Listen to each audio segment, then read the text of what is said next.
All right, good morning, and we'll go ahead and call the final public hearing of the millage rate to order here, and I'll go ahead and read a general statement.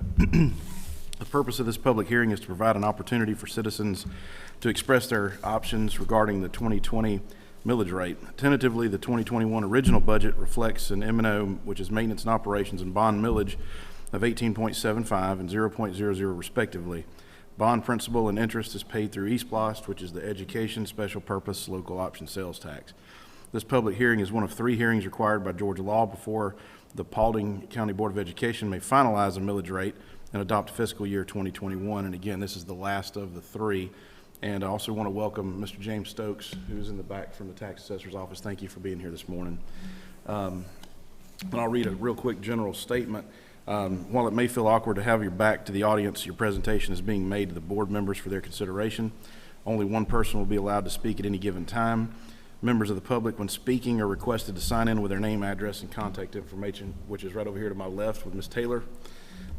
Members of the public are requested to speak directly into the microphone due to the fact that these proceedings are being recorded, and the podium obviously is right here in the front. At the discretion of the board chair, statements from the public may be limited in order to allow everyone an opportunity to express an opinion. And speakers will be given 5 minutes to express their opinions, and board members may or may not respond. At this time, I'll go ahead and turn it over to Dr. Otot for the presentation. And thank you, Mr. Chairman. I'd also like to thank Mr. Stokes for coming out today. At each of our previous board public hearings on the millage, we provided an overview of that process. So, Mr. Barnett, if you please come share, and then after that, we'll take our public comment. Well, good morning, everyone. Let me get set up here. So this is the same presentation we have shared at the 2 previous hearings. And so what we'll do is just talk a little bit about of course, the timeline is the first up, but today is the last hearing, so not much to talk about on the timeline. But looking at just sort of the overview, I don't want to repeat what Chairman Fuller mentioned, but you can see the rates there at the very top, the 18.75, which was utilized for the different budget models. The bond millage rate it will remain at 0. And if that were not the case, we would have to have a bond millage rate of approximately 1.682 to meet our FY21 debt service. The net M&O digest is projected to increase $348 million. That's around 7.8%. That compares to 2019's 9.5%. Changes in assessed property values or reassessment will increase 2020 property taxes by an average of 7.4%. Again, that's based on the 18.750. Other changes to the digest will increase 2020 property taxes by 0.4%. That is essentially new or improved properties within the digest. I did want to mention briefly COVID-19 and how we've partnered with the county on a couple of initiatives. The first is a resolution that waived penalties and interest on past due taxes, and the second was extending the deadline for homestead applications. Both of those resolutions are on our website if the public would like to take a look at those. Of course, the assessed values are set as of January 1st, so we won't see the impact of the pandemic until next January.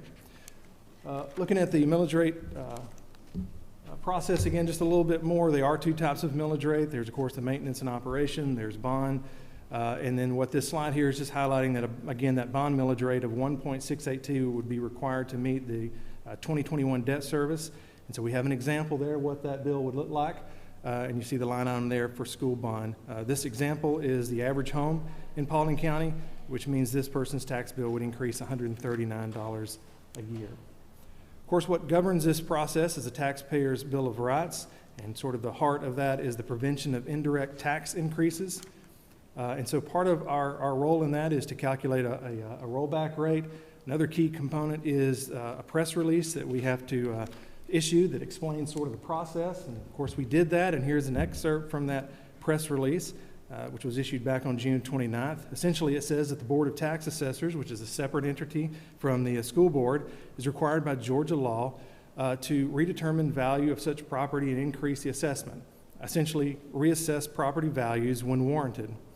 And over to the bottom left, you see, again, our role in this is to create a rollback millage rate that would essentially remove the impact of the reassessment. We've also provided an example there on the bottom right, which again shows sort of the average home in Paulding County at $212,000 at 18.750. The increase would result in $9 a month. And just to the right a little bit under rollback, you'll see the rollback rate of 17.468. And based on that millage rate, there would be no increase on this particular home. So that's really just to provide the public kind of a look at what a rollback rate is designed to do. Here is a look at our history, our millage rate history, and also some comparable districts. This is the 5-year digest and history of levy that was published in the local paper. Really the only thing I would highlight here is the bottom right. You see the growth of 7.8% that I mentioned earlier. However, that is actually the largest decline in growth we've seen in many years, with perhaps one exception, which is 2016, which was a bit of an anomaly year. So the growth in the digest is slowing. And then just a few slides sort of on our comparables. So what you're looking at here are non-residential, or the non-residential percentage in our digest. And so what you can think of is this would essentially be commercial and industrial, and again, other things, but non-residential. So these are the top 35 school districts in Georgia. The average for those districts are right there in the middle. That's 38.9%, sort of the darker blue there in the middle. If you want to see Paulding County, you have to go all the way over to the left. All the way over to the left, you'll see us at 18%. Again, that's almost 39% on average, Paulding County at 18%. And so one misconception often is that, well, then the millage rate must be higher to compensate for that, and in actuality, that's not the case. If you look at, again, here's the 35 large districts in Georgia. If you look over to the left, or to the right just a little bit, you'll see the average for those 35, and it's 18.964. Go to the left a little bit, you'll see Paulding County in the darkest blue column there, and we're at 18.75 again. And then where our net digest and millage rate come together, that produces the levy. And so looking at our levy, again, compared to the top 35 school districts, you'll see the average is over to the right, and that's $4,039 on average for this group of comparables.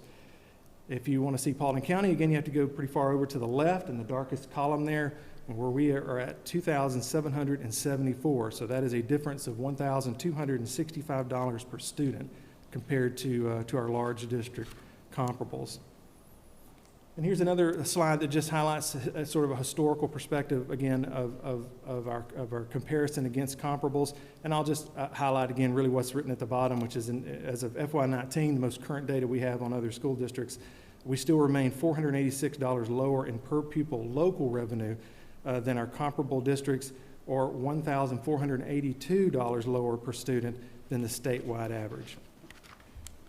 We have provided in different forums the public this one-page summary, I guess, on what makes Paulding County School District's funding unique, what really essentially makes us low wealth. So I won't go into this. I just wanted to make everyone aware that this was available. Of course, again, it's available in a lot of different contexts.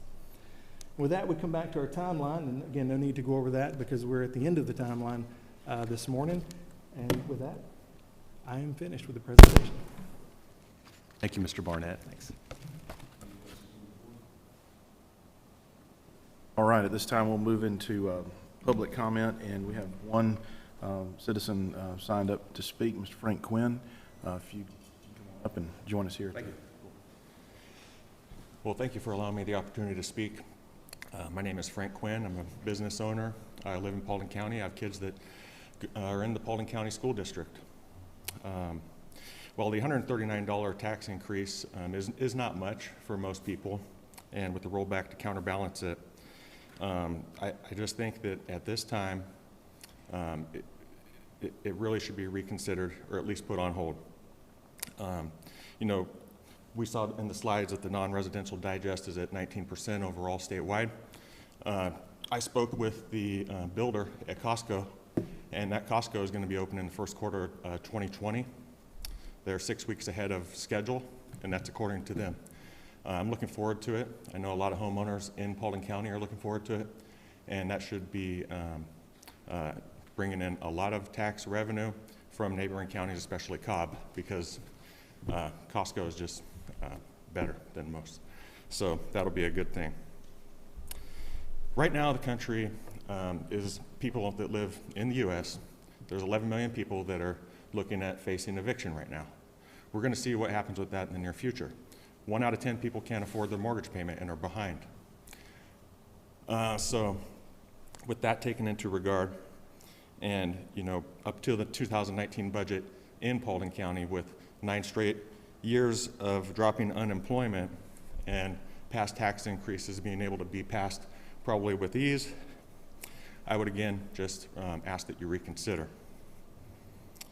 I'd like to congratulate Paulding County Board of Education, also the kids in Paulding County for the $3.9 million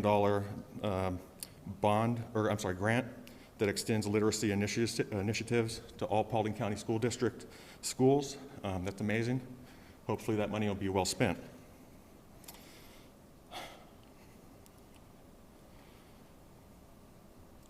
Again, I mean, at this time, the unemployment rate, I mean, I don't even think people can really fathom what's going on and have this budget pass and have that go hand in hand, because there's a lot of people that are truly struggling, and if to increase taxes on the local level while people are receiving checks on the federal level, it's interesting.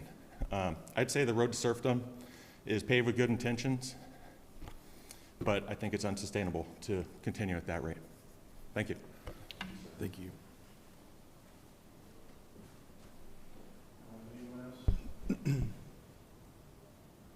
All right, hearing no one else, we'll go ahead and take well, we don't have to take a motion. We'll go ahead and adjourn the meeting. Just real quick, you can stay and join us at 8:30 for our regular scheduled board meeting this morning. And with nothing else, so we'll go ahead and adjourn.